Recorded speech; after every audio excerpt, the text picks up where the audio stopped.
to hear this if you're a feminist scholar. Ever wondered how a single film could challenge systemic misogyny? Let's unpack. Shattered stereotypes in 1991 by giving women the wheel, both literally and figuratively. Instead of passive roles, Thelma and Louise were complex, autonomous, and rebellious. They took control, defied societal norms, and even confronted toxic masculinity. Remember Brad Pitt's charming JD? His betrayal? A perfect critique of masked male exploitation. Released to mixed reactions, the film sparked fierce debate, challenging what society deems acceptable male behavior. It wasn't just a movie, it was a feminist manifesto. Left a lasting legacy, inspiring generations to question gender roles and demand empowered female portrayals. It proved that true equality means confronting and dismantling harmful male dominance. Drive on, ladies. Welcome to She Became Visible. Let's get going. We've got a great show today. We're going to be talking about feminine power. We're going to be copying Thelma and Louise, and we're going to be talking about finding a friend that helps you bury the body. That's what we're doing today. So join us on She Became Visible today.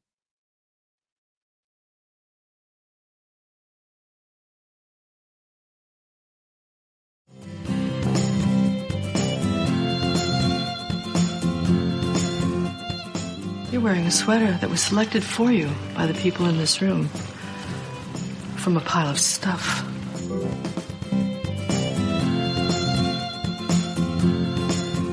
Give me a full ballerina skirt and a hint of saloon, and I'm on board. I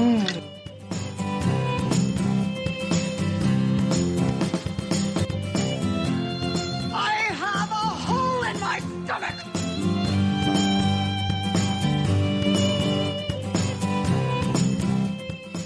I can't go back. Welcome to the She Became Visible podcast. I'm your host, Renee Steelman. This podcast is my story. It's your story. It's our story. It's all the stories of all the women who one day knew that it was time to remember who they were, who they are, and stand up and be seen.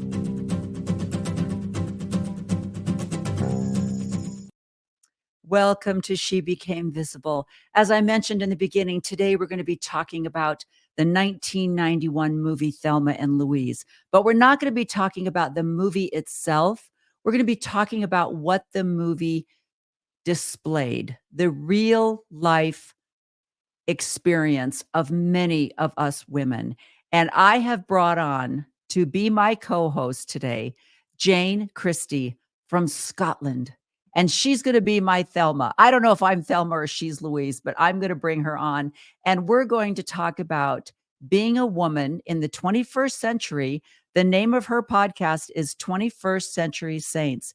And you would think in the 21st century that we would have made far strides in equality, in gender bias, in gender roles, and in understanding the genders and how we can be better in our relationships. You would think we would have moved farther. And I think in many ways we have.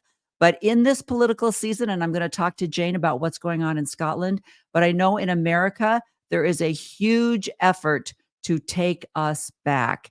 And I think watching a movie that was made in 1991 might be a really great way to go back a little bit and remind ourselves what we were fighting for. So let me bring my fabulous friend on today. There she is. Hey.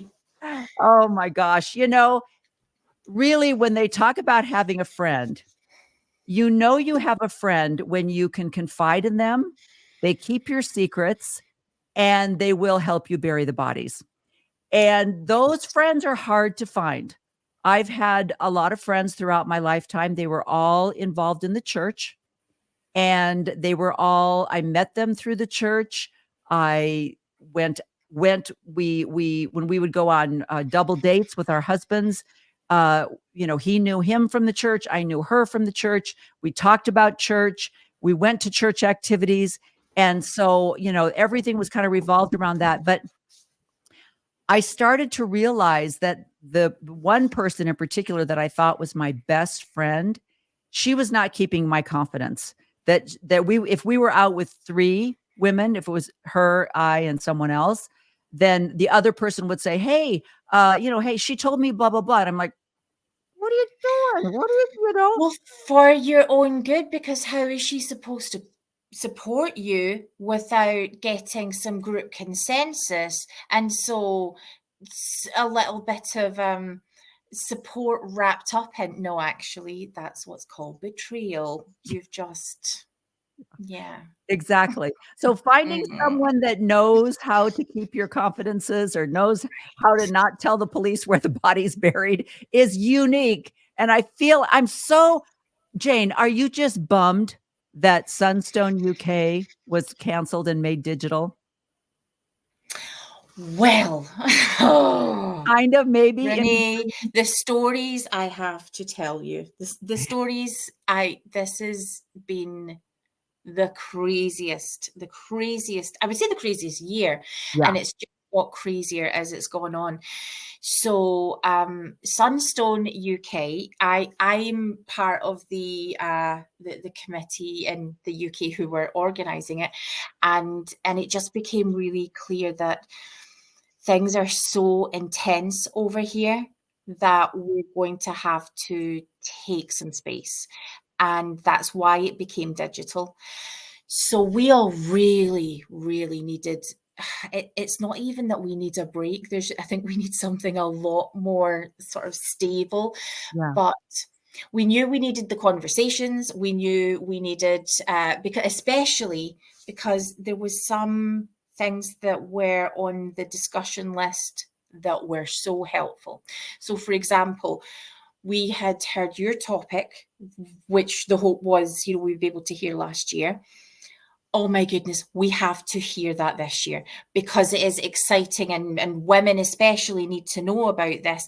And so actually, Sunstone this year, our number one thing was Renee's talk. So it's so good. And I had been chatting to Grace, who's doing all of the work around Sunstone, who is just a legend. Yeah. And she this was right after you had finished recording, and Grace was like, that was awesome. Oh. So yes, the way it worked out, we were disappointed to have to do it. Yeah. But coincidentally, the weekend that it would have taken place, yes, we wouldn't have had the resources to emotionally and physically even just to all get there. Okay, so it was meant to be. Yeah, you're so right. I did not connect because I knew it had been canceled, a couple weeks ago, more than that actually. And then the Nemo thing happened, which is what you're talking about. I kind of put it together, but I didn't put it together that it would have been going on at the exact same time when I'm sure he would have been a feature speaker, a feature, presenter. And that's just not going to happen. And it's funny that you would say that because my husband and I had purchased tickets and reserved the hotel and stuff. We thought after it got canceled, we thought, well, let's go ahead and just go. I mean, I want to go to Scotland. I want to meet Jane. We were going to go over to Ireland and maybe do a little ancestry, dig up some, relatives or something. And, and my husband and I were sitting there watching TV, and I turned to him and I said, I just don't think we should go right now. The world is in a cuckoo land. And there's so many things every day you get on the news, and there's so many things. And I know that Europe is going through political things as well as the United States going through political things. And I just said, I just don't feel good traveling right now. So it's funny that you would say that. Yeah. Interesting. It gets there's a lot of baggage attached to this word, but I think one thing that I would like women to keep in their if you've had any kind of LDS background, if you're still in, or if you've left, discernment. Yeah. We have so often seen it as a sort of a gift that you're allowed to use whenever you have permission to use it, and it should look a particular way. Yes. But actually, when we're talking about that inner knowing, I think often women have this ability just to discern. We just there is that knowing, and I like to. So I'm going to reclaim discernment for us. Absolutely. I just saw a gentleman on TikTok, I believe, and he said, "Listen to your wife." I said, he said, "My wife is able to look at my associates and go, that guy's going to murder you. That guy's your wing guy. This, and that where the men are like, what? Eric's not going to kill me, But I remember so many times my husband would hire someone new and I would go, yeah, that's not going to work. And sure enough, they've embezzled $8,000 from the company or something like that. Women just have a way. And the sad thing about that, Jane, is you're so right. And I remember when we'd move to a different city, we'd go to a different ward, and I love the wife, but I would look at this guy and I'd go, something's off. Sure enough, you find out, he's abusive, verbally abusive or something like that. But everybody at church is going, Steve? No way. Steve's great. What are you talking about? So I call him creepy hugger guy, because the Steve, he doesn't even necessarily reach the threshold of anything with which you can say, he did this, and that's why I feel. But when Steve gives you a hug, you want to climb out of your own skin. And every ward has a Steve. And so, yes, in honor of Steve, we see you, mate. You are who we call hugger guy. Yeah. And you know what's funny? I don't know with your time frame if you're able to listen to After Dark with Bill Reel and RFM. They do it on Saturday nights, but I don't know if you've listened to last Saturday night, but they had a call in, and this guy, he started out. Did you hear it? Did you listen to it at all? I didn't. Okay. He started out and it was weird. And everybody was making comments like, he's drunk, hey dude, put down the glass, or, no more edibles for you, making comments like that. And suddenly I thought, you know what? This isn't funny. There's something wrong. There's something off with this guy. And he was saying things like, I met with my bishop and he gave, there's a restraining order. And if you find me on the church property, and I just thought, okay, this isn't funny. I think we need to let this guy go and move on. And one of the people that I had on my podcast a couple of years ago, she's a therapist in Arizona, and she was following it. And she said, you're absolutely right. There's something off here. And Bill and RFM and all the guys out there, they're like, oh man, dude, you got to get, they just didn't pick it up. And I just, yeah, you're right.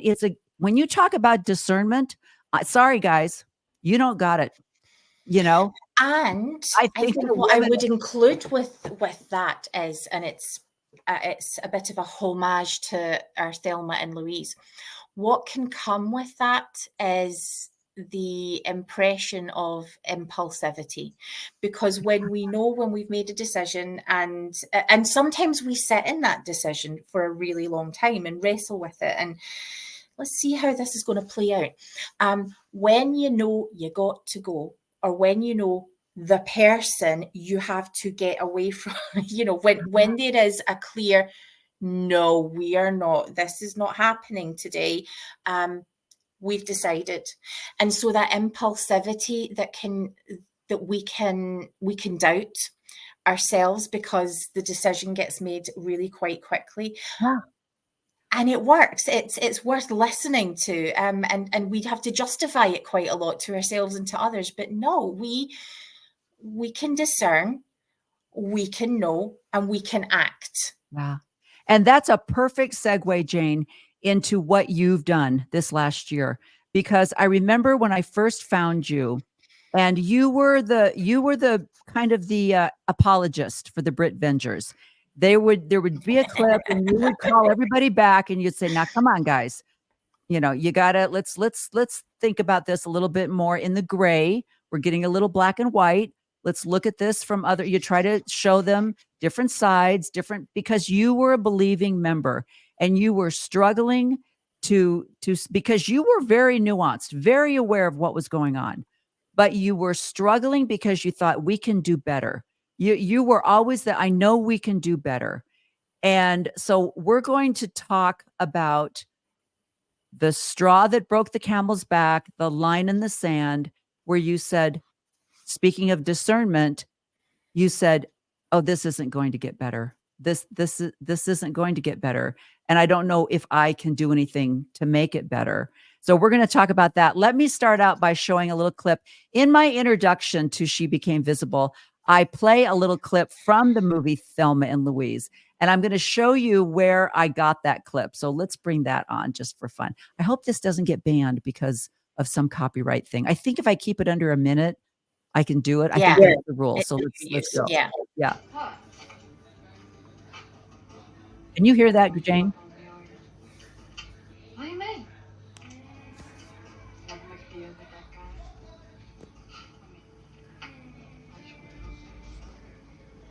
Thelma, I'm not making any deals.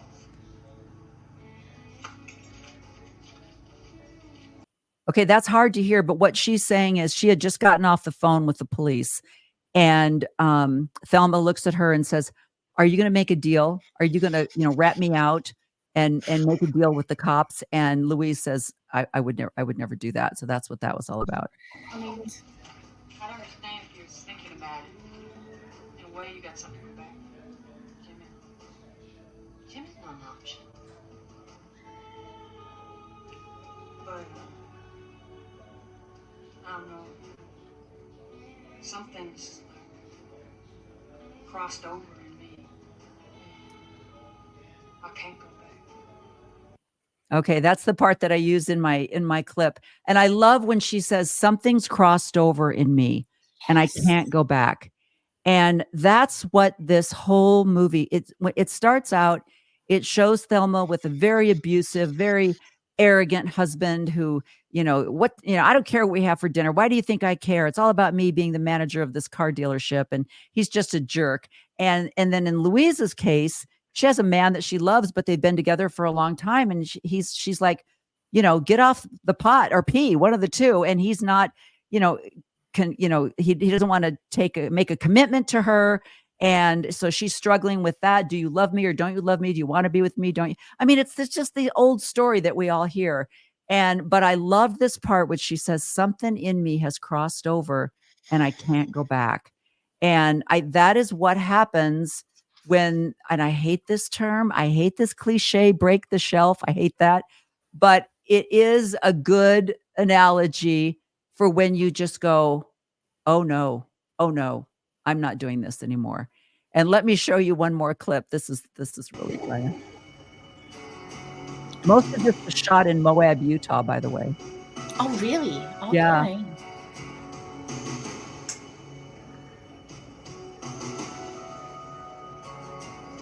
What? Guess you could call that. My eyes are open. Me too. I feel awake. Good. Wide awake. I don't remember ever feeling this awake. You know what I mean? I feel awake. Are you awake? She says, well, my eyes are open. I've never felt this awake. And again, I believe that's the feeling when people can somehow get rid of their cognitive dissonance and it all makes sense and they are awakened. They are visible. They're like, I have been scammed my whole life. I've been told a lie and I'm awake. And I hate the way I hate the woke, everybody's put that but there is a sense of it's learning. It really is. It's just a process of learning. When you learn more, when you learn that you could do better, if you don't have the desire to do better when you know better, then there's something wrong with your integrity. And we're going to get into that. But when you know better and you want to do better, that's moving forward and that's becoming awakened. So let's talk about your awakening. Well, to call it. Yeah, because I just really quickly, because I think it's worth pointing out. It seems so much in the movie, it seems so much easier for one of the women. It seems like, yeah, she just has that kind of personality and the kind of quieter, do what she's told kind of girl is going along with it. And you see this strength evolving, that she can be this because she has a friend who she can sort of stand on that shoulders. They are making each other better. And she is no longer being told what to do. And she's making these observations about herself. But I guess what I would add, because we get this in the context of the film, but, you know, when we talk about it in a podcast, I remember one of the things I always ask people when we're having a conversation about, you know, with people who have left the church, I always like to ask them, would you, if you could change things and go back and not know any of this stuff, would you do it?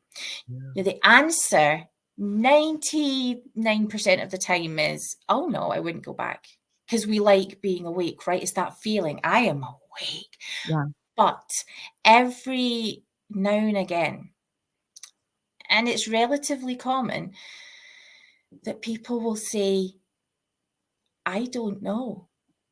I think I might want to go back and not know this, because this hurts so much.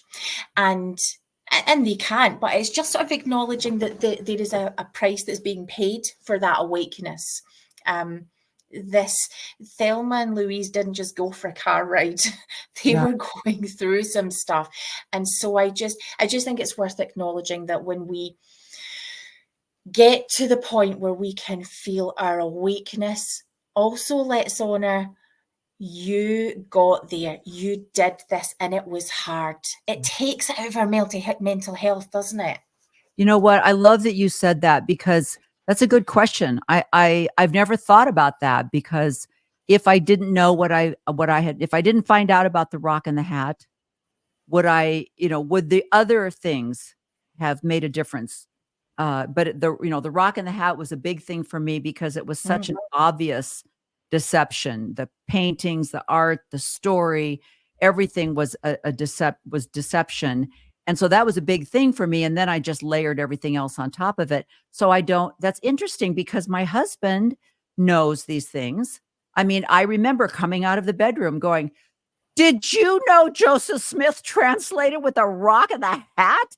I mean, this is a guy that's been in the stake presidency. He's been a bishop. He's like, what are you talking about? I didn't know anything about that. It doesn't make him happy, but it doesn't change his mind at all. But we also, there are people for whom when that metaphorical, that we hate that, because I also hate that metaphor, when that shelf breaks, there is something within them that breaks too. And well, I mean, within all of us, right? So something breaks, and it's our trust, it's our hearts. And people can end up in such a vulnerable, when your whole worldview is flipped on its head. And when people have acknowledged to me that, I don't know, I think maybe, I would go back.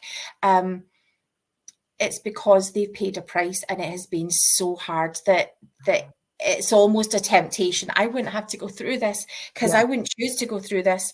I wonder if before the journey, if they knew what was ahead, would you still choose that journey? Ladies, would you still get in that car? Because this is going to happen, and this is you're going to feel awake, but all of these things are going to happen. And I think that's one of the most fascinating things about the movie is, and the acting that both Susan Sarandon and Gina Davis, because there is a virtual turnover in both. They switched roles, and it was amazing to see how Gina Davis, how her character of just going along, and she caused a lot of the problems that, because she was just so innocent and believing and kind, just like you see in the church. It's just like, well, I was just trying to be nice. And well, he just said he would do this. And I just told him that because I thought he wouldn't tell anybody. And so that's just the way she was, this nice person. And you can just see where she flips, and all of a sudden she's grabbing Susan Sarandon and going, get in the car. And Susan Sarandon, after their money is gone, she's like, that's it. I can't think anymore. And Gina Davis took over. And it's such a beautiful acting depiction because it's very subtle, but obvious. And you're right. And I think that's what you see if you are watching. Well, like with you, I mean, when I've watched you just be so kind and benevolent to the church and accepting of, these people are not perfect, and let's talk about this. And yes, darn it, that policy makes me so angry. And then it's absolutely perfect example. And you're absolutely right. Because I told my husband this the other day. I said, one of the things I don't like is when they ask the question, if you could go back and tell your 18-year-old self something, what would it be? And I've always thought, I don't know. I don't think you can ever do that. There's no way you can tell a 14 or a 15-year-old, don't do this. In my case, don't have 6 children, only have 5. Because your last child is going to be severely disabled. At 15, you'd go, that's okay. I can do it. I'm strong, because you don't know. And so it's a silly kind of question that I've never really liked. Life just has to be lived often. But Right. let's talk about your journey, because I want to combine with what made you flip. And then also the work that you're doing, because that also ties in with Thelma and Louise, because you are about protecting the children in the United Kingdom. And the saddest thing is that what you're doing over there is something that cannot be done in America. And I think that is like, what is wrong with this? Is an American church. This church was founded in America. They talk about taking the gospel out into the world. But then when they go out into the world, other countries go, oh, yeah, you can't do that.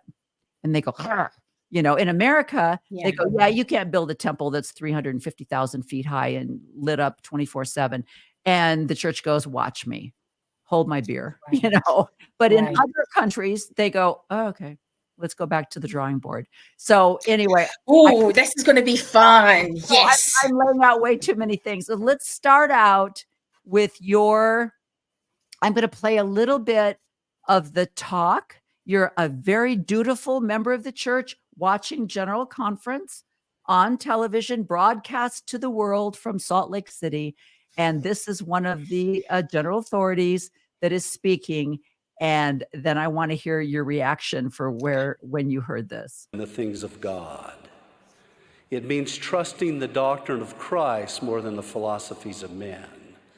Likewise, we must resist the temptation to walk in our own way after the image of our own God, whose image is in the likeness of the world. The oppositional pole of this world is an essential part of God's plan of salvation. How we respond to the pole is the essence of who we are, a measure of our integrity. The worldly pole can be as direct as to destroy fidelity in marriage, or as subtle as posting anonymous comments critical of church doctrine or culture. Exercising integrity in our choices is an outward expression of an inner commitment to follow the Savior, Jesus Christ. Just as integrity flows from the first great commandment to love God, being true to each other flows from the second, to love our neighbors as ourselves. A life of integrity is not a life of perfection. It is a life in which we strive every day to foremost be true to God, and within that context to be true to others. President Oakes reminds us, our zeal to keep the second commandment must not cause us to forget the first. The world increasingly grapples with integrity by imposing codes of conduct or ethical rules that govern the relationships between people and institutions. While good. So And I think Talking this, about human rights there, is that where we were going, Elder Gerard?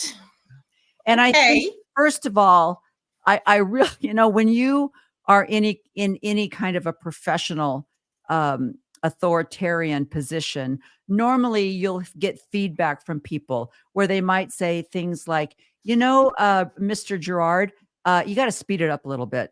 People are dying back there. You cannot talk. You Right. got to speed this up a little bit, or that was too long or too repetitive. But they don't do that. You're just like, oh my God, just please, But anyway, but what he was saying and what he was starting to quote was when President Oaks said, the commandment to love your neighbor does not necessarily mean you really have to love them if they're not living the Mormon lifestyle. And, it was kind of like, but are your neighbors transgender? Are your neighbors gay or lesbian? Then, you love them, obviously, because that's the thing that all the Christians say. Oh, we love you. We just don't love what you're doing or how you're living or how you're raising your children or all of that bull crap. But Right. what was it in his talk about integrity that you were like, what? Well, I can tell you the exact moment. Okay. Yes. Okay. Up until this point, I would refer to myself as an engaged church member. So I historically was a convert. My husband's a non-member. If you're in the church in Scotland, you have to really, really want to be Mormon. It's not straightforward. There isn't a culture that's going to keep us in there. My entire life was the church, which is different, I think, from seeing it in the US sense, because there's a world that's there. Here, there is this tiny bubble of maybe 50 people tops. I was organizing activities. I served in, various callings, from Young Women's President to, just the usual church callings that women tend to have. When my son, who has special needs, when we realized that he did not have a place in the church, and it would break my heart to say it, they wouldn't have a class, they wouldn't call people to teach him. There were no adaptations. He couldn't go to youth classes, to midweek young men's class, and that was okay because he had made it. And so it was my job not to think about that, but how to think about how I am going to be able to be in the celestial kingdom with him. They were speaking about him like he was dead. And, True. nothing to learn from him. And I remember saying, you don't even know what his condition is. No one's ever asked. You don't have any interest in what is happening with him. And I remember saying, the level of his needs are increasing. You're missing out on this stuff and that I get to have. And trust me, it is where God is. If you don't do something, then this will be me. I am going to not be able to attend church. And will you do the same thing? Will you just let me go? And I remember the face of real sort of concern and, oh, that wouldn't be very good. So, yeah. And of course, it happened. I could not physically get out to church because I'm looking after Ronan. I'm up all night, and it's my privilege and honor, and I hated it, and I resent the fact that I can't have my own life. It's affecting my mental health at the time. I became very, very ill, and it was so. You get this, Renee. So celestial. You're talking about, being Christ-like in church, and these complicated interactions where you're being hit or screamed at, or just watching this pain. Oh my goodness, it is just celestial. And that was my life. So when it got to the point when COVID hit, I thought, oh, you're all going to be here with me. You're all going to understand, because now you're all going to be isolated. Can we maybe think about praying together online? someone told me, it's okay, we don't have to because we pray in our families. And I thought, screw you, girl, screw you. And so the nuance had always been there, because that's how I came back to church, was engaging with all of these things. But the social sort of side of the isolation, that can only then at that point be perceived as rejection. You don't want me. Christmas caroling for people right across the road, and Ronan's right here. He would have loved that. Ronan would have, and he was waiting and hoping that you would come visit. And that's been our lives. He's waited. So I would come home when I did get to church, and the first thing I would do when I got home was I would lie to Ronan. And I would tell him all of these people, okay, so the bishop was asking for you. This person said hi, and it was just horrible. And he would feel really good. He would feel remembered. So yeah, doing people's jobs for them. So by the time it gets to conference time and I'm engaging with this stuff, people went back to normal life after COVID. And of course, we're forgotten again, but even more so because they've all moved on. And to be fair, that's what happens in life. That's not just a church thing. That's one of the things that we face in our communities. The only thing at this point that is keeping me engaged with the church is integrity. I made a commitment. This is between me and God. And so all of the things that are unhelpful, I can let them go. I can engage with them rationally and reasonably. And does it matter about the rock in the hat to me right now if what is being experienced is really, really good, if those fruits that we will know people by are really good? And it got harder and harder to see. It got harder to see that, and again, there are so few people there. Yeah. What are they supposed to do, right? I mean, it's all I was ever looking for was just occasional connection. And when I say occasional, a couple of times a year would have been lovely. But I'm engaging and I'm staying and I'm watching all of this pain and I'm doing all of this work to be able to say, you know, the November 2014 policy of exclusion, that for me is not of God. I can stand up against it and I can do that and stay in the church because of integrity, because I am here to stand in this place and hold open the door so that if you need to leave, then I am with you and I will bless that journey. If you need to stay, then you should be able to fully participate as someone who is of worth and who can feel loved. You should be able to engage with church as a community where you can come to Christ and not be met with all of these barriers before you even get anywhere near Christ. So that was where I was at. In the talk, I think it's where he begins talking about the world and he's making that, that everything that's bad is coming from the world. Now, let me tell you something about the world, Elder Gerard. It's the world that's been supporting me when the church left. I feel like someone who's been abandoned by my religion.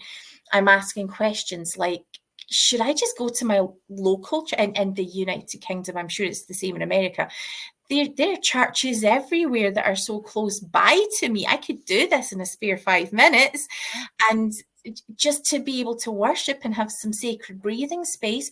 But I'm trying to make this work. And you're giving a hard time to the people who are actually being of real worth and value. You're criticizing people in the world. Just where you cut off, yeah, you're talking about sort of policies and individuals. You're talking about people's human rights. That's a good thing, right? And as soon as someone starts telling you that something that is good and is right and is enshrined by law, that those are righteous things, then you know that there's something off. It's that discernment. This is not okay. Then he starts to talk about integrity, and he says a lot of good things about integrity. I would totally object to the fact that you have to be Christian to have integrity, which is something that he is fairly clearly stating. Many people with great integrity are not Christian, and we should be valuing and honoring that. But then, this is what he says. Let me quote. Ugh. I'm sorry, and trigger warning for everyone. Okay. Saying we have integrity is insufficient if our actions are inconsistent with our words. That's absolutely correct. Likewise, Christian kindness is not a substitute for integrity. Now, by this point in the talk, I have done so many mental gymnastics to try and give him the grace to think, okay, surely it's not this bad. It's just going to be one of those talks that we can just resign to the that wasn't helpful pile, and we'll focus on another talk. And keep in mind, I'm alone. I need this conference. Give me something I can work with, people. Yeah.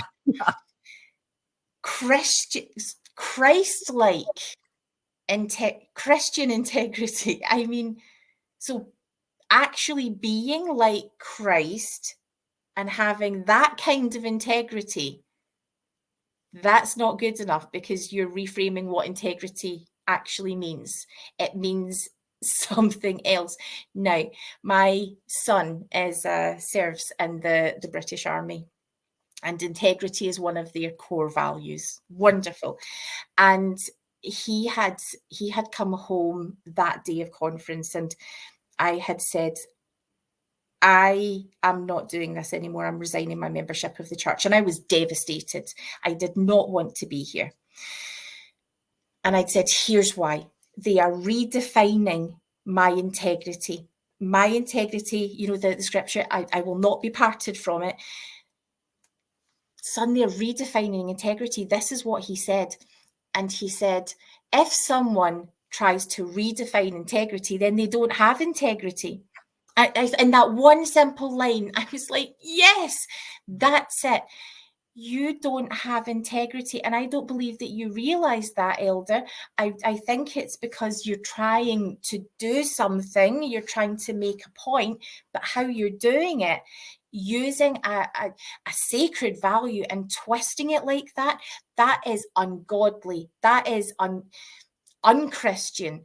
That is not what Christ teaches. Depending on which day of the week it is, I don't know where I am with Jesus. I don't know if I'm Christian or I am so jury's out with everything. Yeah. But you do not get to do that with core values. Integrity is what kept me fighting for so long. And if you take that away from me and make it about something else, then I refuse. I will not be party to that. And so I was devastated to send in my letter. I announced it that night. I asked if I would be able to have a conversation first with my bishop or state president. My bishop he was away at the time. My state president had said, I'm sure that your bishop will be in touch. And I thought, oh, this is a really good state president, by the way. He's a darling, but I needed you and you weren't there. And so by the time the bishop returned, I had said, no. I'm not waiting for a couple of weeks to do this. I've made my decision. And so there we are. No conversation. What I did also ask is, although this is my decision, will you please stay in touch? I love you all. I would like you to stay in touch. So if that means, I'm thinking if I was a bishop, I'd be thinking that would maybe mean ministry or emails. And nothing. Well, I'll let you all work out if that Nothing go anywhere. No. Nothing. How did you discern that, Renee? You know what's funny, Jane? And I don't know if this is, I'm sure people somebody's going to, I'm going to say this. I'm putting myself out there, and I'm sure people are going to jump all over this because it's kind of like, well, you're the one that left the club. What do you care? Type comment.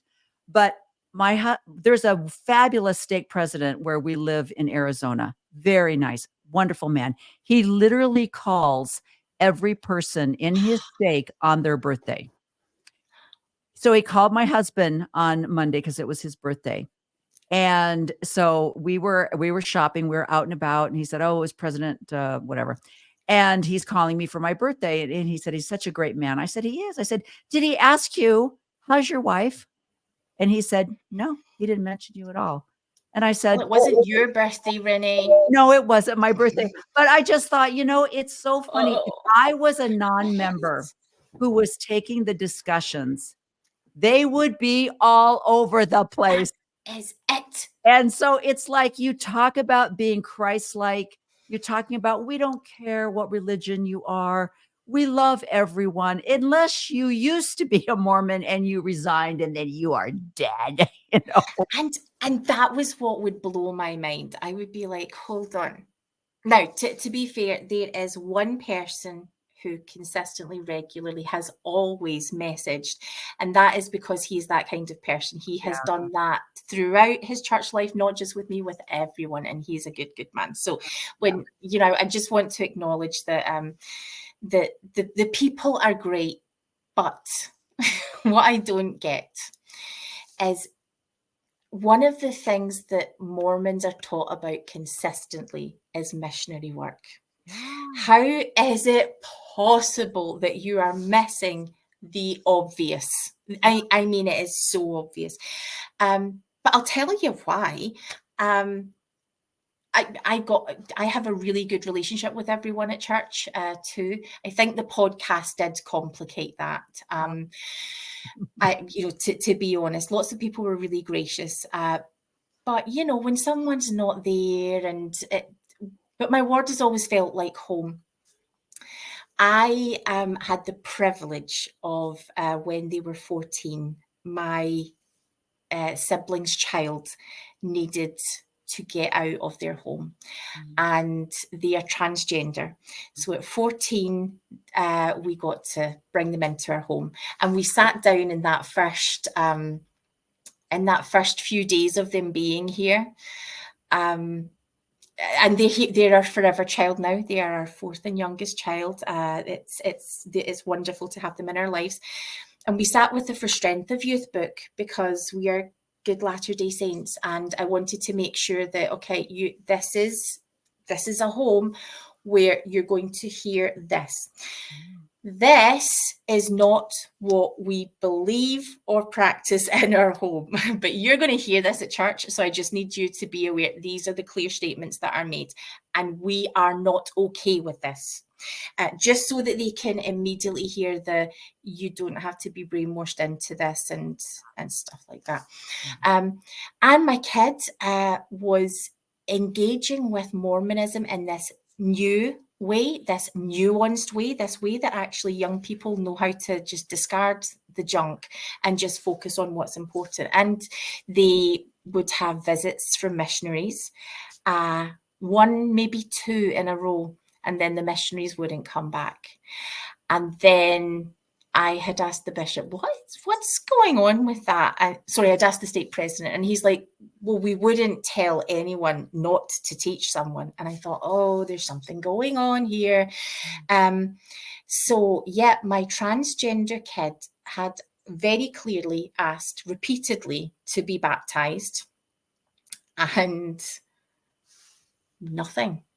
Now, this is the Church of Jesus Christ of Latter-day Saints. Baptism is everything. And no. And this was before this latest change in the handbook. This was over a year ago. When this was 3 years ago. Yeah. And so what do you do with that? What did they do with that? Come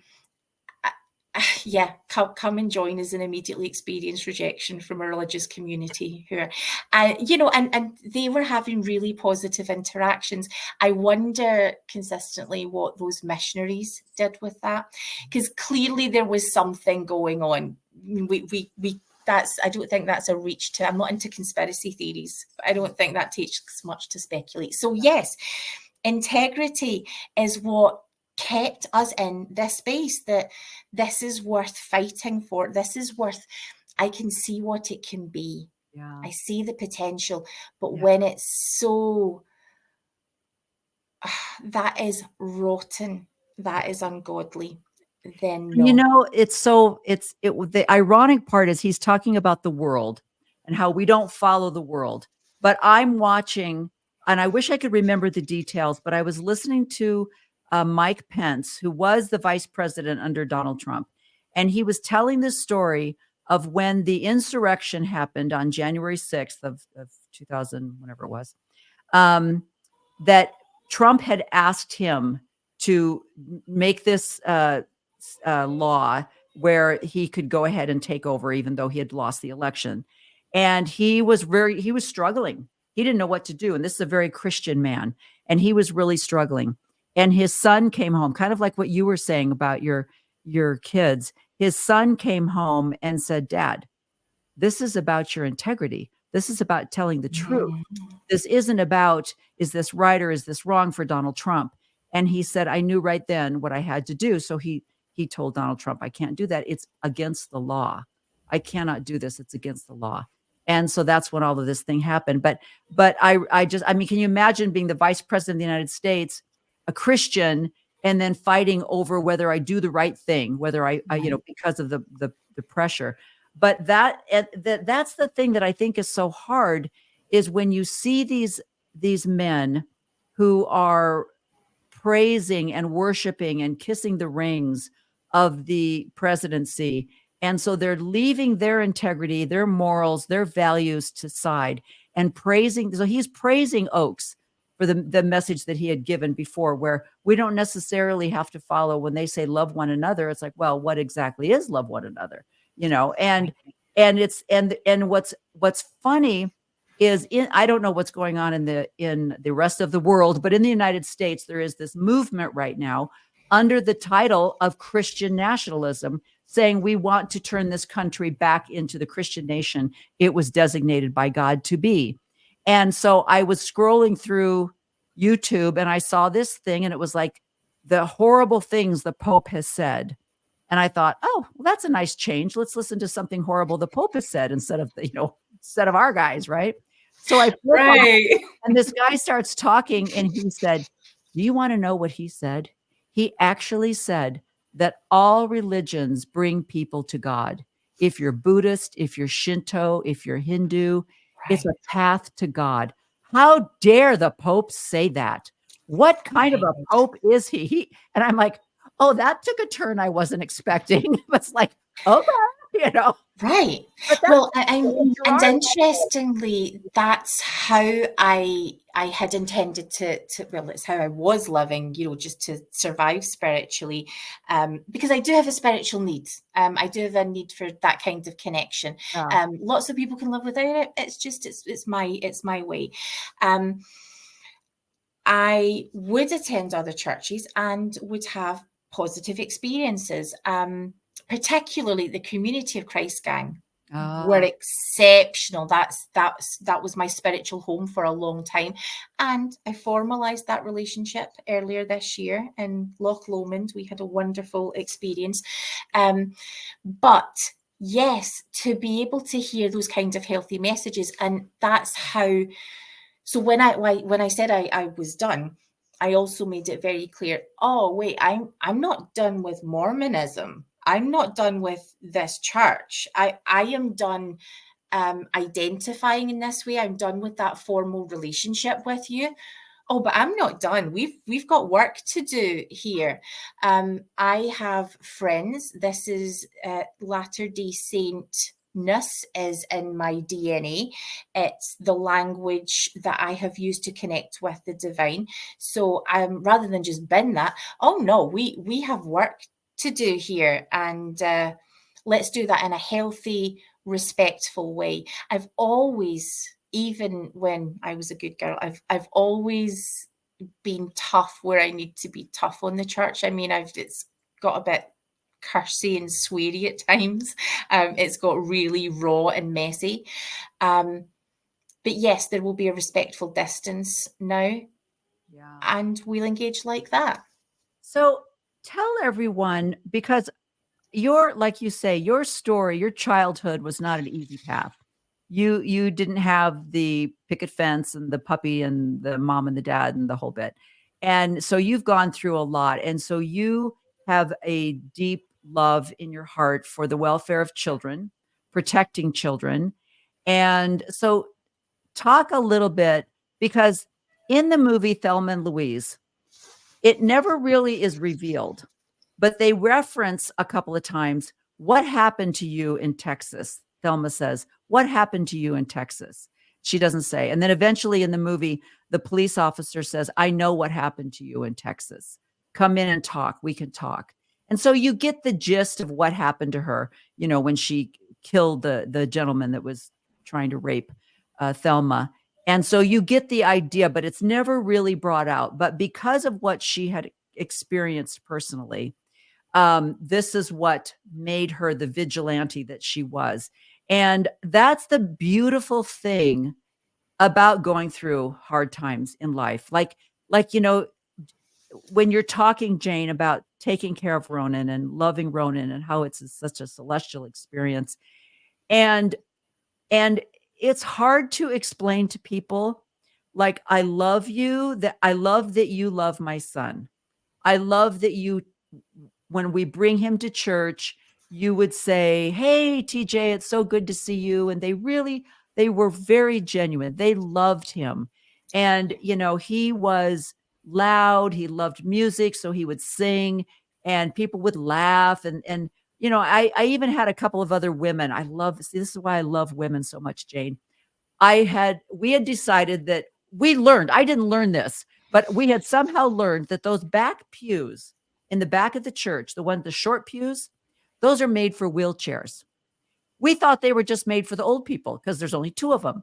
But we found out, no, that's for a wheelchair. Then you put the wheelchair here, there's a space, and then you sit, And so we started taking over this last pew. And there was a lady in my ward, Erin, I will always love you for this, but she became that pew police. I mean, if she sat down and we weren't at church yet, she'd say, I'm sorry, that's the Stillmans. The Stillman are sitting there. That's wheelchair reserved. And when I went to the bishop, when I found this out, and I said, you know what, Bishop, I just found out that those pews are made for wheelchairs. In fact, we were down in Texas visiting my daughter, and they actually had a placard on the pew that had the little wheelchair. Those are reserved. And I said, we should get a placard. And he was like, yeah, it's not going to happen. I was like, oh, okay. And then because we have the pew police, we don't need a placard. Yeah. But I mean, yeah. And then right. Exactly what you said. It's like, you loved him, but you didn't go the extra mile. You didn't, like, there was no place for him. And my husband was just as bad. I'm going to blame this on him too, because the personality that you were talking about, the kind person, he'd say, I'll take TJ. He was the bishop. He'd say, I'll take TJ. I'm like, okay. So I'd go to Relief Society. And then if I happened to come out, I would see him in the foyer. And I'd say, what are you doing? Why isn't he back with the priests? He'd say, I don't want to bother. I don't want to bother the priests. I'll just keep him out here with me. And I said, he loves being in there with those boys. He needs to be in there with those boys. And he would say, no, I don't want, we don't want to bother him. We don't want to bother anybody else. And there were times when my husband, the guy before him and the guy before him, when the new thing came out in the handbook that said you call someone to specifically work with those with special needs. And I said, are we going to call someone to work with TJ? And they were like, no, you got it. You look like you've got it pretty well handled. And I was like, oh, okay. So as long as I can stay in the foyer, never go to Relief Society, sit out in the foyer with him during sacrament, because my husband's in the bishopric. And that's okay. That's okay, because I got it. And I did get it. I got it. And you and I both were very capable people. And so it's like, you're right. I got it, And, but when I couldn't get into the Relief Society room because they had chairs lined up all the way to the door, and there was no room for the wheelchair in the Relief Society room, or I can't get into the building because they've decided it's a security risk to have those automatic things that you push. I don't know if you have those in the UK, but there'll be a button that says handicap. You push it and the doors automatically open. And they didn't want to put those on the building because they felt like that was, so there was, the only way you could get in was I stick my foot on the wheelchair and the other elbow on the door. And then I'm pushing the wheelchair in while I'm holding the door open, you know? And so little things like that, that you're like, so then when they talk, and I was talking to D-Vase about this, and they said, well, we've, you know, one of the great things about ripping the Salt Lake Temple and destroying everything is we're going to make it more accessible. I'm like, are you? Are you going to make it more accessible? Right. I don't think so. Because why don't you make your steakhouses more accessible? Why don't you make your steak buildings more inclusive, and your programs and your primary for all those poor little kids with sensory disorders that, you know, that don't quite fit in well? It's not really an accessible thing. But anyway, so tell us this never happens. Just to quickly do a little bit of a diversion. This never happens. I have a visitor. Would you like to come and say hi? Or would you like to just stay there? Stay there. You're going to stay there. Okay. Ronan has joined us. And so Ronan's in the room, because I think Ronan has lots to think about, don't you? Yes. Name, by the way. I think lots of things are happening in the UK with building regulations that are more accessible. So anyone who needs to speak, there is now wheelchair ramps so there's lots and lots of good things that are happening. Yeah. But when you have an Erin, when you have someone who's willing to do that for your son, that is godly. That is truly what we're looking for. That is the and what that right. And what that does for you. Yeah. That's what I loved. It was another woman. All the men on the front couldn't see it. No one else could see it. But that woman. Because someone loves your son. I got, yes. Right.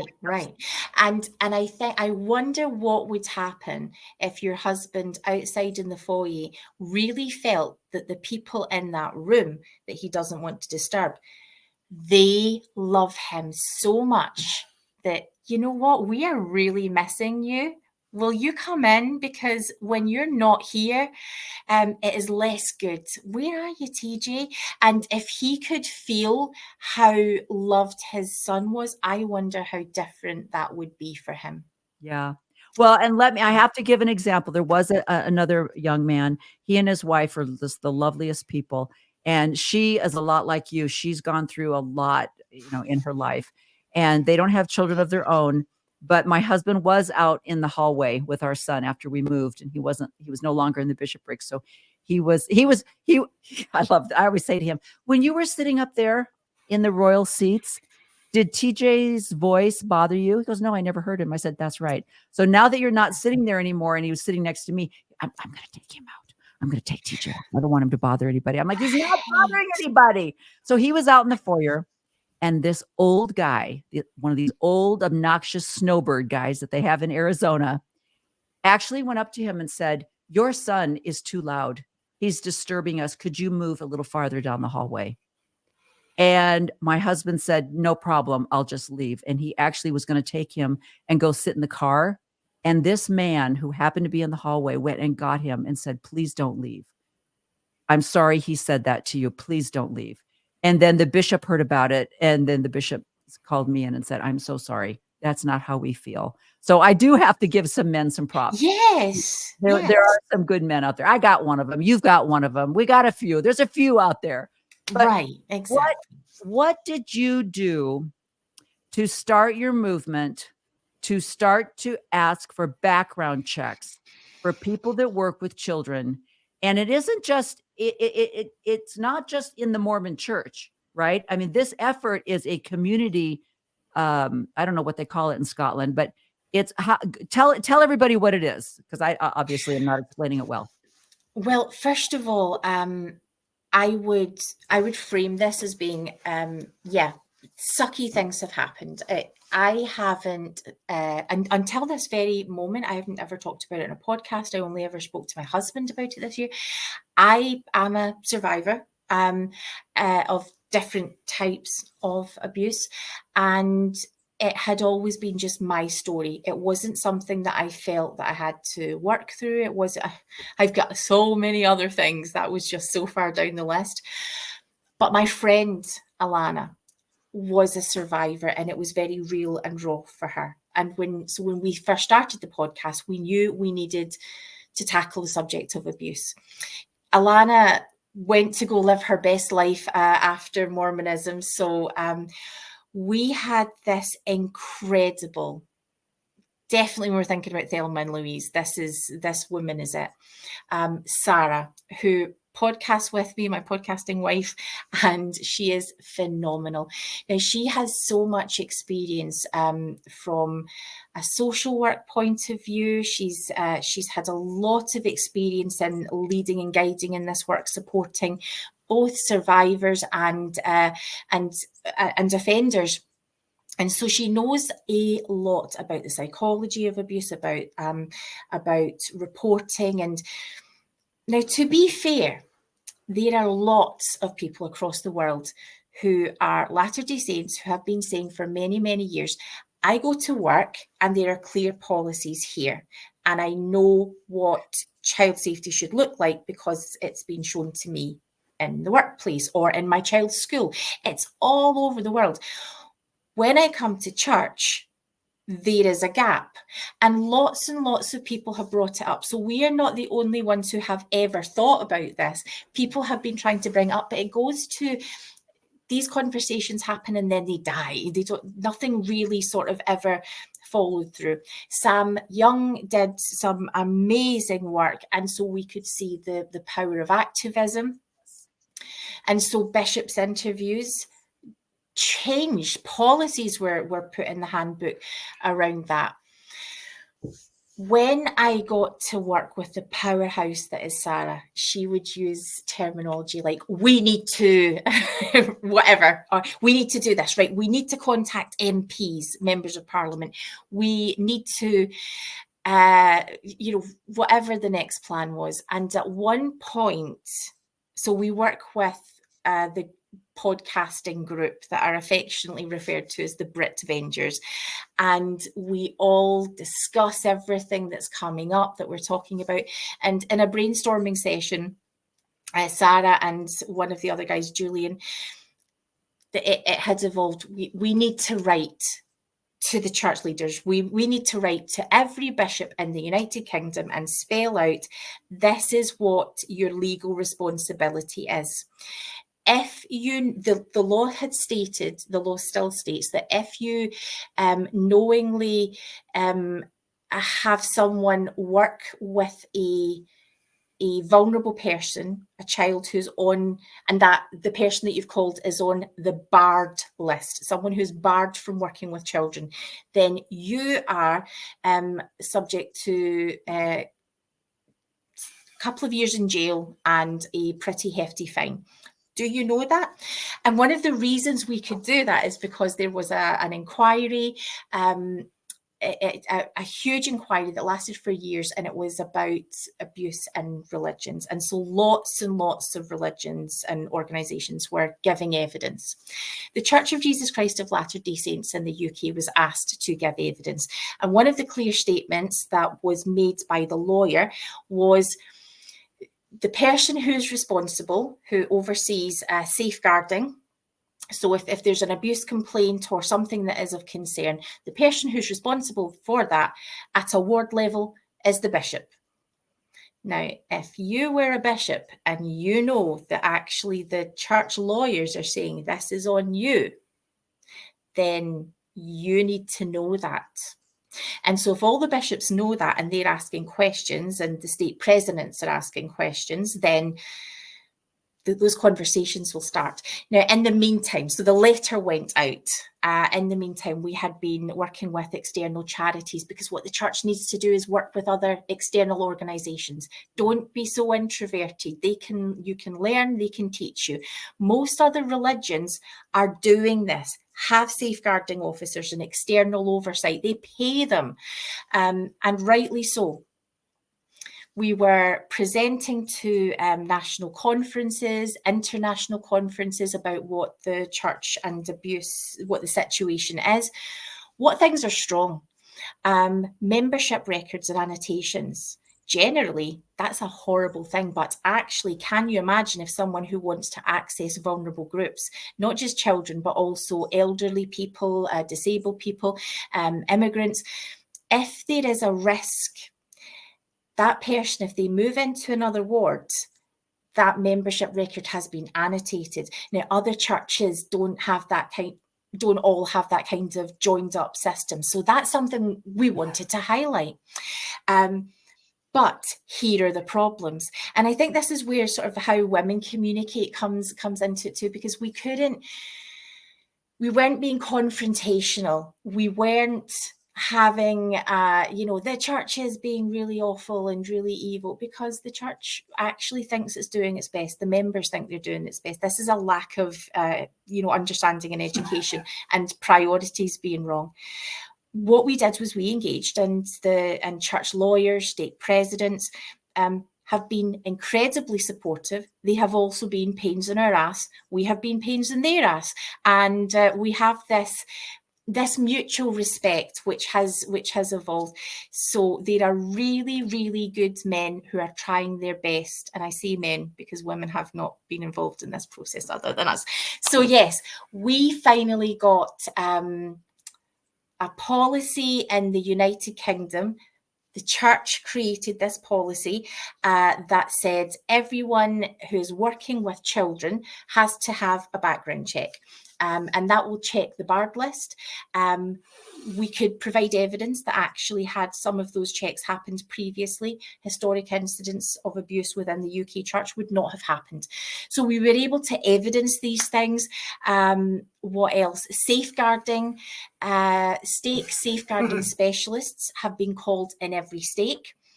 Training is happening. Really good things. Is it enough? Is it going just perfectly? Actually, I think the church is a little bit disheartened at times, because I think with this new policy, having to DBS check so many people, and also acknowledge lots of people just don't want to have a DBS check. Yeah. They choose, no, thank you. And that is completely your right. And we don't get to project any reasons from that. Some people are just incredibly averse to things like that. However, if you want to serve in this way, then you have to comply with that. So yes, I think the church is a bit possibly disheartened by how long it's taking for this to be a really tight process where everyone has been DBS checked. But I think in most wards, I think they're probably around about 80 to somewhere between 80 and sort of, the higher percent above that. Members are all DBS checked. They are working on it. The system itself is incredibly slow, which is not the church's fault. The church passes along the information. So I would say don't be disheartened, church. I would also say, the training needs to be looked at. We are asking for external oversight. We're asking for governments need to have clear policies in place that will compel religious organisations to have clear policies about the welfare of specific policies around the welfare of vulnerable groups.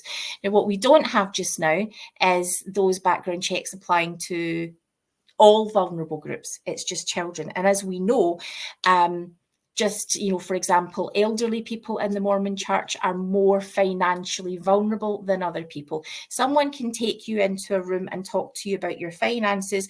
Now, here in the UK, if someone was to do that, a lawyer would be calling family members to say, are you aware that your family member is making this financial decision? There is oversight around that. But when you're in the church, it becomes a lot more fuzzy. So yeah, there's vulnerabilities, and just, that with the best will in the world, bishops aren't always aware that some of the language that they're using almost compounds that vulnerability. This elderly person doesn't have a choice, because they're not going to go to heaven if they're not going to be able to serve in the temple. It's seen as an insurance. So yes, lots of these things that we are still pushing for, and I honestly, and I know that she would disagree, the power behind that has been Sarah Delaney. Yeah, She is she's phenomenal. And I don't know, I would have to have someone with more legal, I have zero legal expertise. So someone with legal expertise would have to tell me the difference. But it's my understanding that this is a United Kingdom law. It's not the church's law. It's it's Europe. Yes. Yes. And Yes. so, and I know I just put on my TikTok that in the state of Arizona, they have just passed a law that if you commit any kind of child abuse to a child 12 and below, it is automatic prison. There is no like, well, whatever.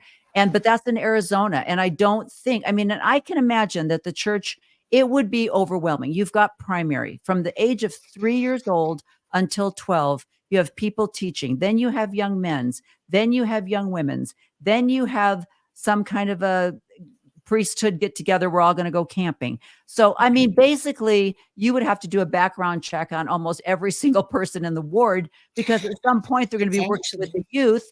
And I can see where that would be overwhelming. But the scariest part was when the Brit Vengers, when you said we are going to send out a letter to every bishop in the United Kingdom and say, did you know that if you put a man in charge of teaching the 4-year-olds in primary, and there is any kind of a background that he had any kind of a record, you're going to jail. And they were like, wait, what? We did not know that. And in America, that's exactly what they did when the father was abusing the children in Bisbee, Arizona, and they went to 2 different bishops. The bishops called the church hotline. The church hotline said, don't call anybody. Don't call the police. Don't report it. We'll take care of it. And then the abuse continued. And that, I think that's why this new Arizona law has gotten passed. But I don't have anything to back that up. But that's where I don't know if the American church is doing what you're doing in the UK. Yeah. Well, what I definitely would say is that the people who are making decisions and have the power to make decisions are not always completely empowered to do everything. And it's been a learning process for them too. I know that they haven't seen the vulnerabilities in the system. We have this assumption of the illusion of safety. You feel like your child is safe because we're told we're safe. This is complete news to people. The victim survivors who have come forward have shared their stories in powerful ways that we were then able to, where it was appropriate, engage with church leaders on their behalf, sometimes offering the church, where the church has actually always been fantastic at this part. When a victim survivor has felt it would be helpful to speak to someone in authority, the church has facilitated that. And those meetings have generally been very eye-opening for the leaders, which has in turn been helpful and empowering for the family.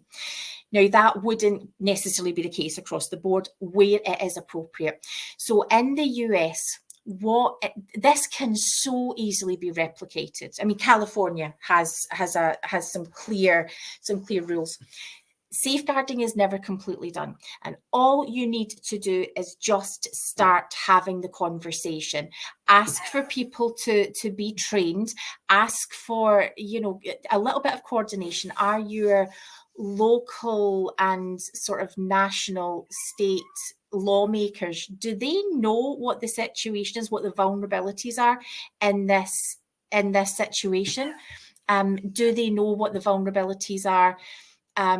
The numbers that it's affecting and how it can affect them, making them a little bit accountable for providing answers on it, having them engage with church leaders, because church leaders don't necessarily feel comfortable.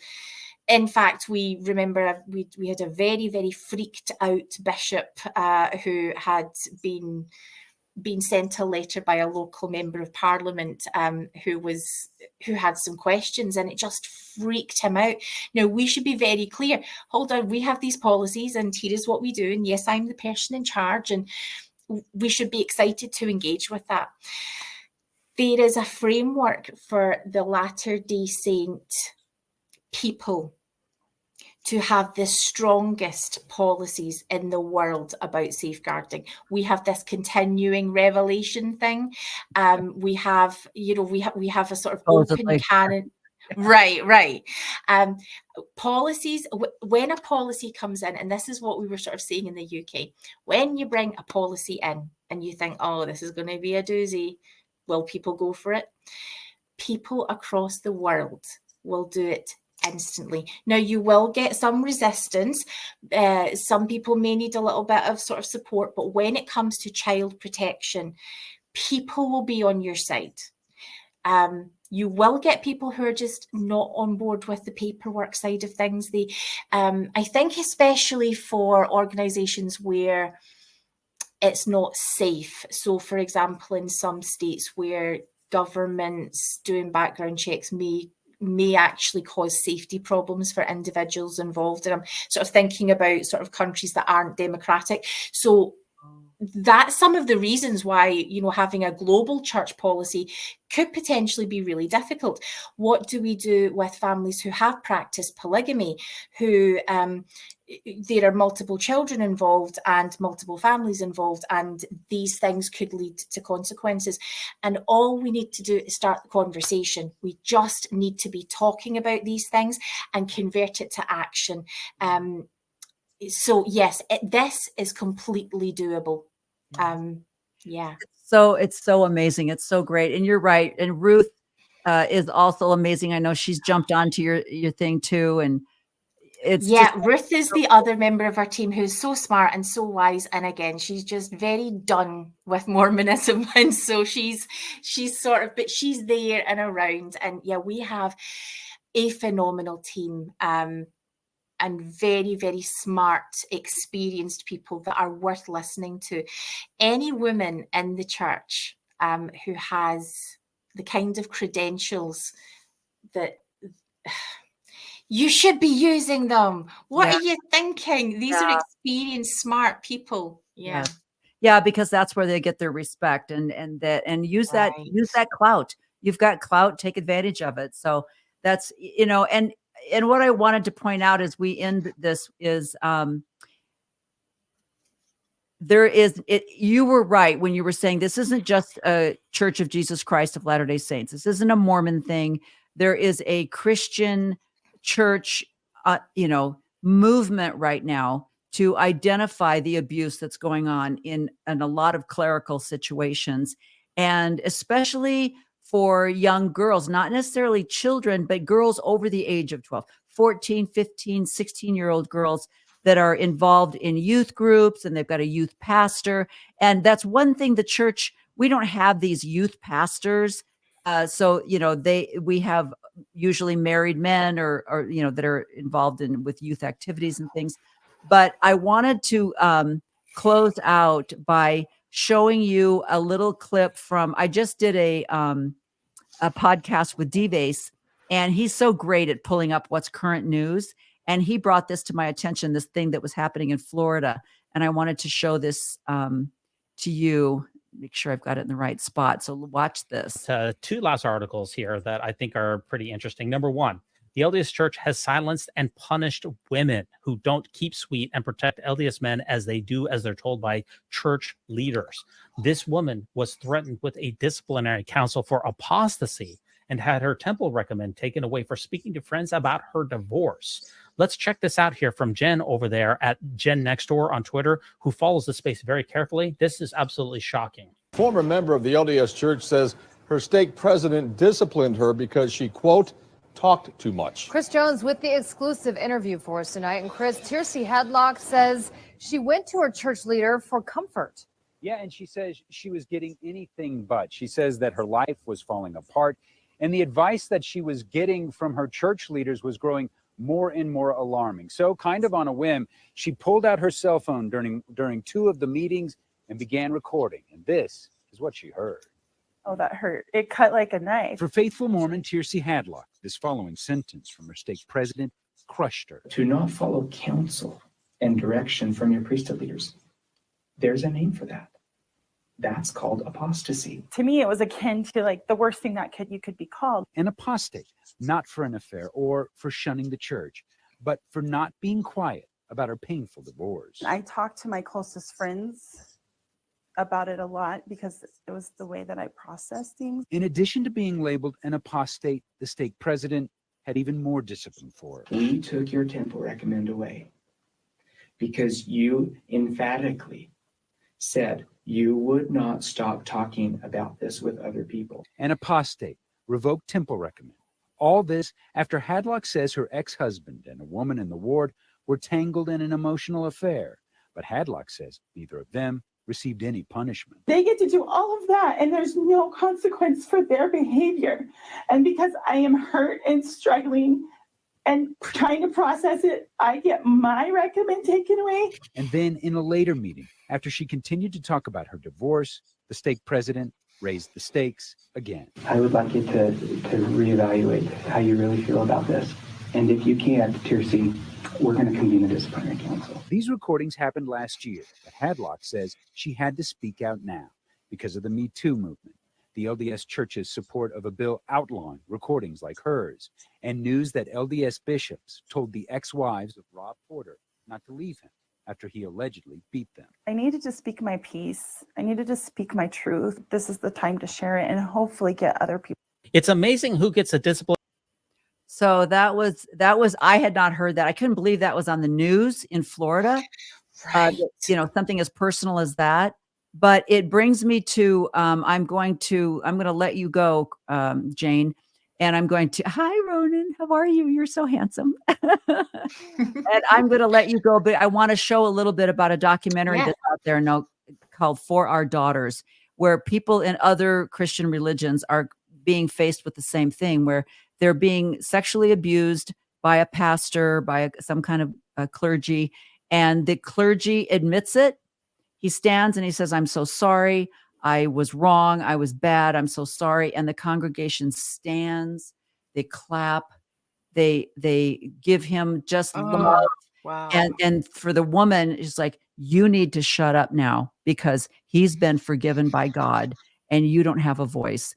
And it takes me back to the Thelma and Louise when Louise says to her, they wouldn't have believed you if we would have, because Thelma wanted to go to the police and say, this is what happened.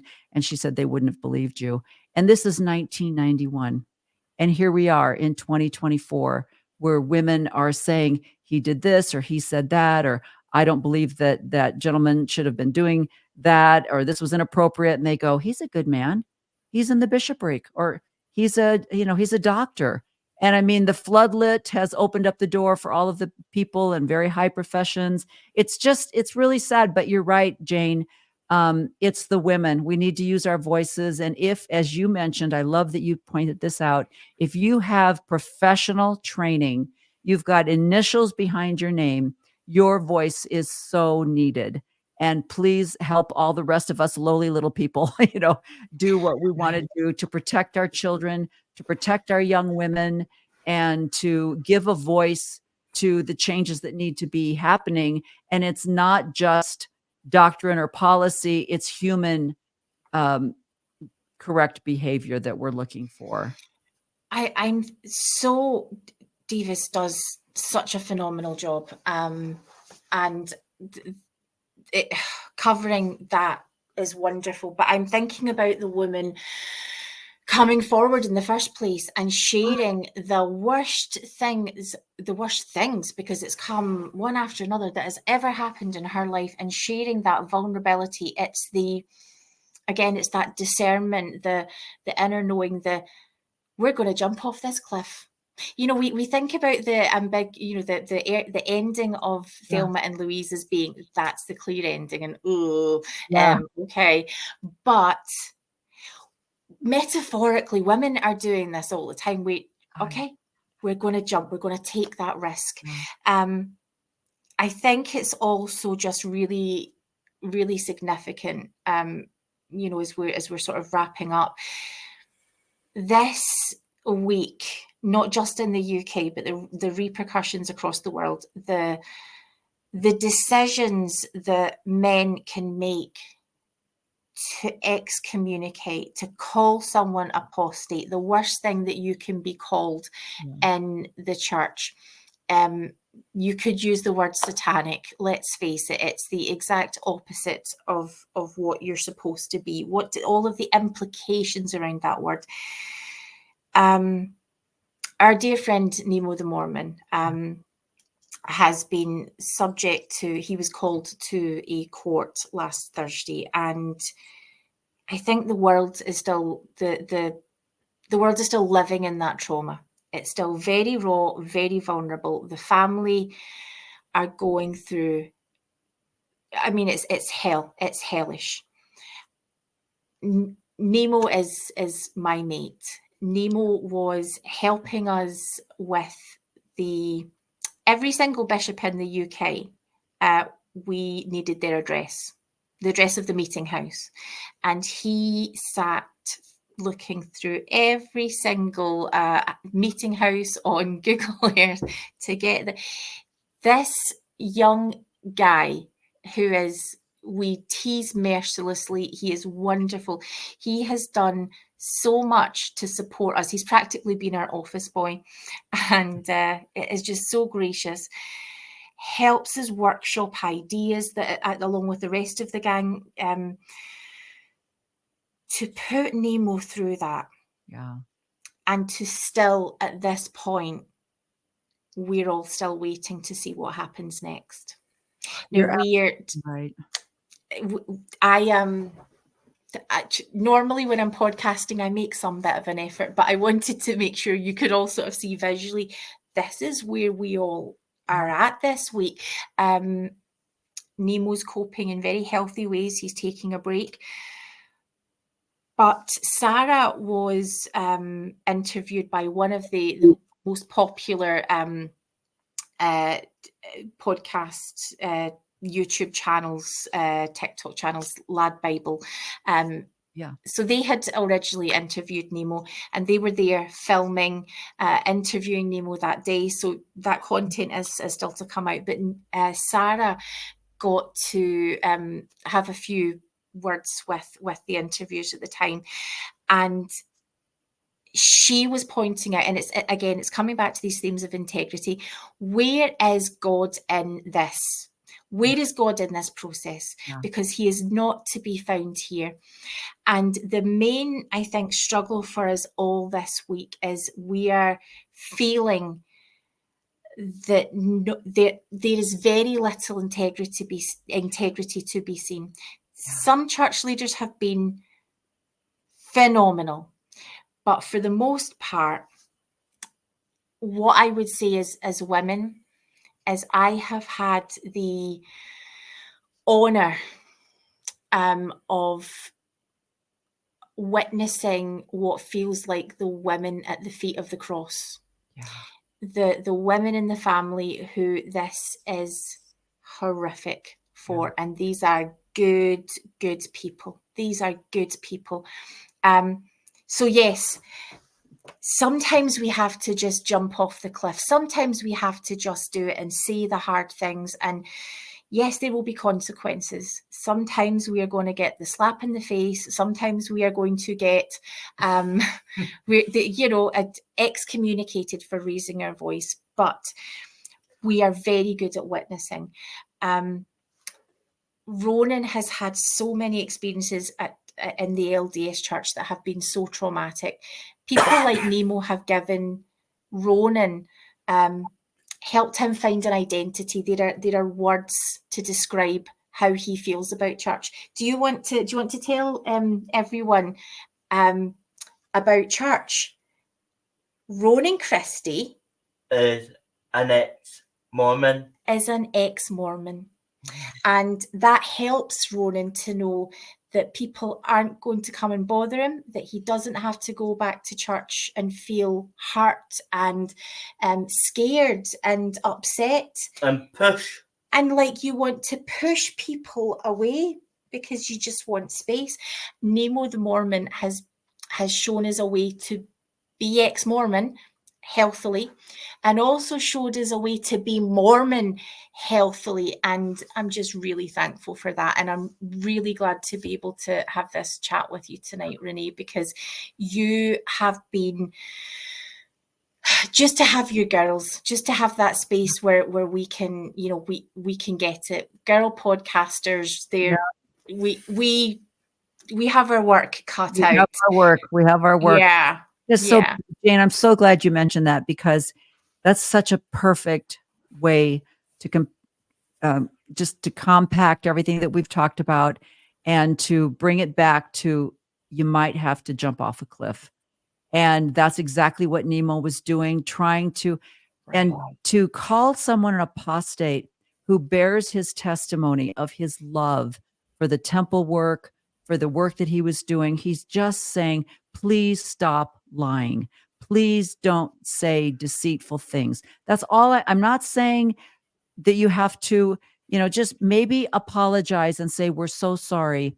That was deceitful. We didn't mean to be, whatever. But the arrogance of not ever apologizing. And as I mentioned, when I was talking with Dives, the scariest part is you see this same behavior in other authoritarian, fascist organizations where you cannot criticize. They never do wrong. Things are done behind the curtain. And they're never, you know, years and years and years will go by before they're ever divulged. And then it's whitewashed and taken out of the history books. And when you see that in a religion that claims to be the only true living Christ-centered religion on the earth, it's devastating. It is devastating. And that's all he was doing. And to use the word apostate and to kick him out is just, it's barbaric, it's cruel, and it's not Christ-like. I don't, you know, it doesn't correlate very well. And I'm glad you brought that up and reminded everybody, but it's such a great way to end the program. And I really hope that Jane's movement and her actions and all of you ladies, and I'm going to show a little clip from this documentary to end up the program, but these women have done exactly what you said, Jane. They didn't say anything until they finally knew they had to. And that's where you see the Me Too movement. That's where you see people like Kate Kelly and other people that have come forward. They do it when they have to. And that's so brave. That's so brave. And what you're doing, and the podcast that you made after you decided that that was it, you couldn't take it, was so brave, because we knew where you stood and it was a shock. And we knew you were hurting to do that. So I love you. I'm so sad we've got credit on that airline. So we're going to be over there at some point. Maybe after. We will make sure it's going to be spectacular. It yes. will be fabulous. So, all right. Thank you so much. Good night, Ronan. Thank you. Good night. Night. Say good night. Good night, everyone. Thank you so much. Okay. Bye-bye.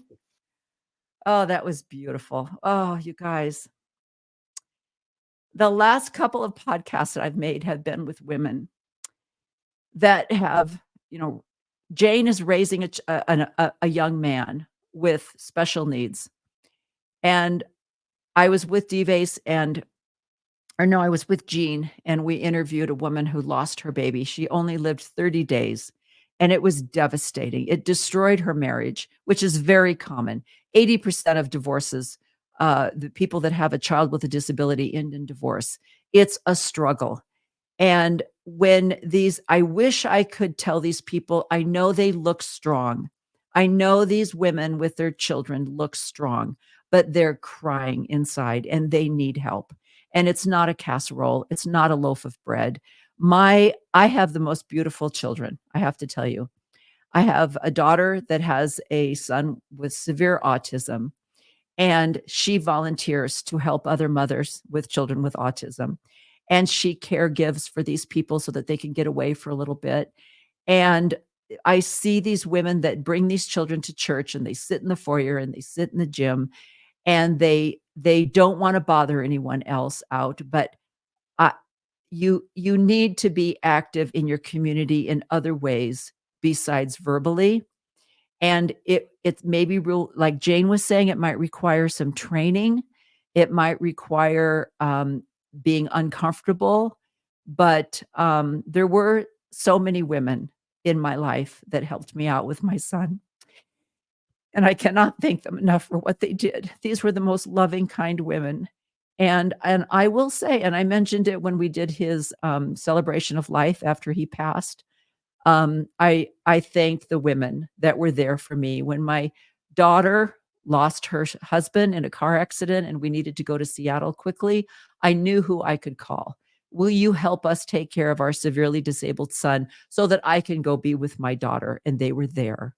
So there are these beautiful people out there. Jane is one of them, and Sarah and Ruth and these other people that are trying to get laws passed. It's not apostasy. It's not revenge. They're trying to get people protected. And as we close, I'm going to show you a little clip from a new documentary that's out there that I just want to use it as a trailer to encourage you to watch this and see what these women are doing. Listen to them, believe your children, believe your gut. When you feel uncomfortable or you feel as though there's not something right, you don't need to worry about offending that person. You need to protect your children and your family. And that's really what this message is all about.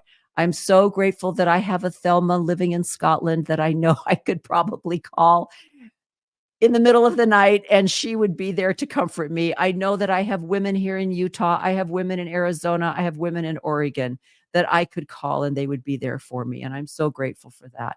So I hope you have enjoyed this podcast. Thank you again, Jane, for everything that you've done. And we will see you again next week. Bye-bye.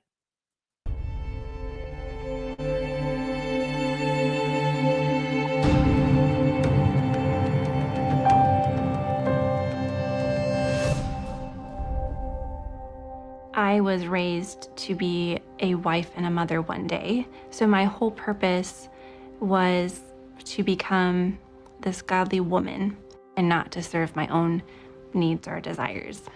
As a girl growing up in the church through the purity culture, what I really gained from that was that if I was this amazing Christian woman who loved the Lord and was a good person, then the most I could hope for was God was going to bring me this amazing, godly Christian man. I was raised in the church. So the idea that these men, pastors, watch over your soul, this was the fishbowl I swam in. This was simply all I knew.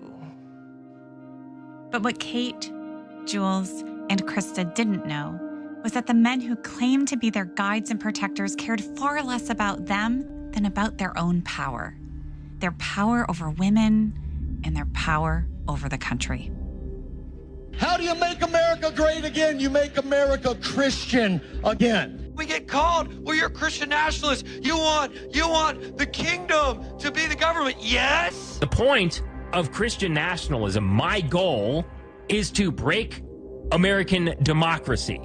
I'm going to be a dictator for one day. We need total dictator Trump. The Constitution is invalid. Christian nationalists see themselves as entrusted with this duty to take back the country. God, we didn't come just to go to church. We came to go to war. Their plan for winning this war is for Christian men to be aggressive, militantly masculine, even violent.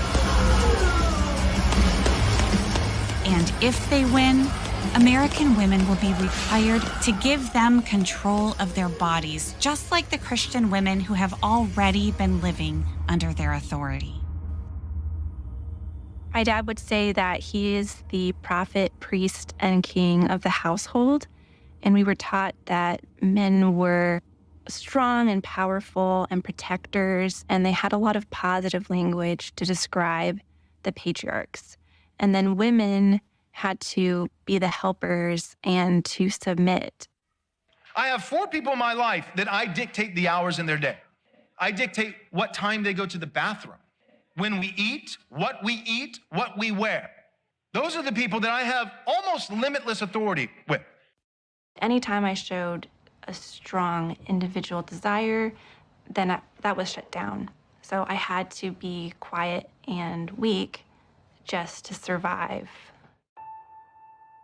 My whole goal in life was to grow up, get married, and have children. And we didn't believe in things like birth control. So the expectation was that we'd have as many children as possible. And our parents would use us to bring about this change in the country. We would make the country a Christian country. Godly women want to feed their men. Godly women are designed to make the sandwiches. But this is not an absolute law like the one about making babies. Christians need to be thoughtful about this with our kids. They're all arrows. They're all to be sharp and they're all to do damage to the enemy. But we want our daughters to grow up seeing what they're for. We're just going to outbreed these people. We are. There has been a lot of talk about Christian nationalists' drive to take over the country and about their strict view of the roles of women and men. What's been hidden until now is that their views of what men and women should be like in the new America are already triggering one of the most shocking sexual abuse scandals in